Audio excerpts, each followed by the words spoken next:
Hey everyone, this is Relics, And I'm Nagatron.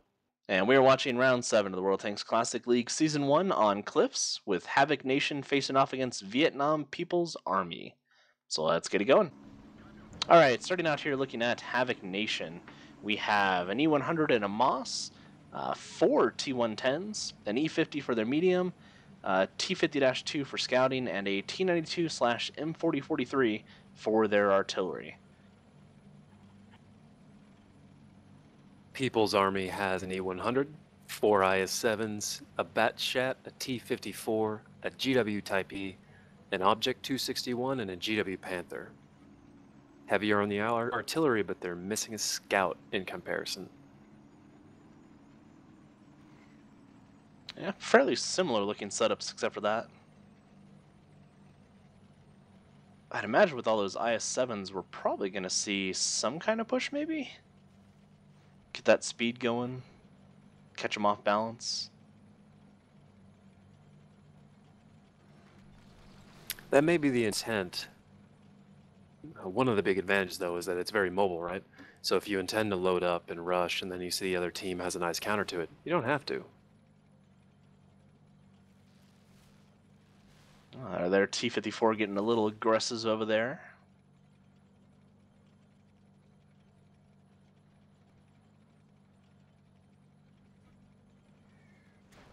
That E-50 may be in a little bit of trouble here in a second with that Batshat and T-54 over there.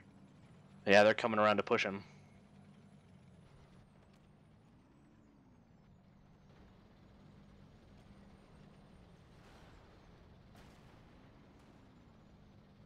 I'd say that's some pretty good spotting there, knowing that that E-50 doesn't have any support.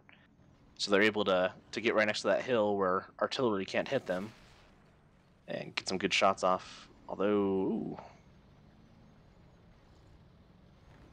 he might have got He hit swings by. out.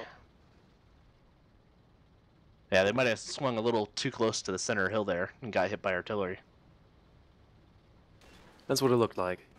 A little bit of action going on here at the lighthouse now.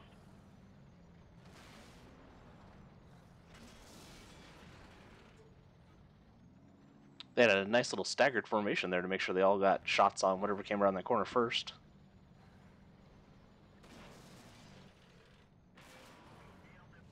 One of the interesting parts about this position they're in right now, or more importantly, where People's Army's IS-7s are now coming from, is that there's actually double bushes stacked on top of each other. So from a very close distance, they can fire and still not be seen.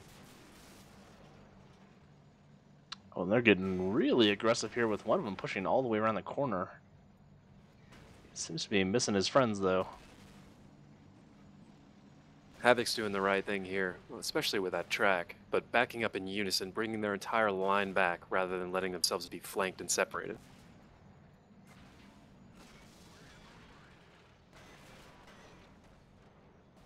It looks like at the same time they broke off their 50-2, so they're taking out that artillery right now.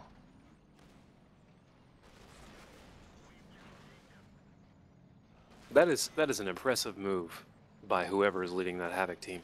I can pretty much guarantee you right then that he was spending the time to count the tanks he saw, immediately knew there was a hole right down the middle, and sent his scout to go put that down.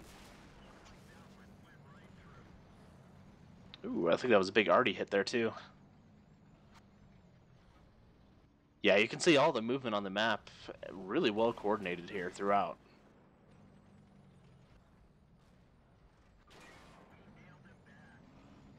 Really low roll for a T110 there.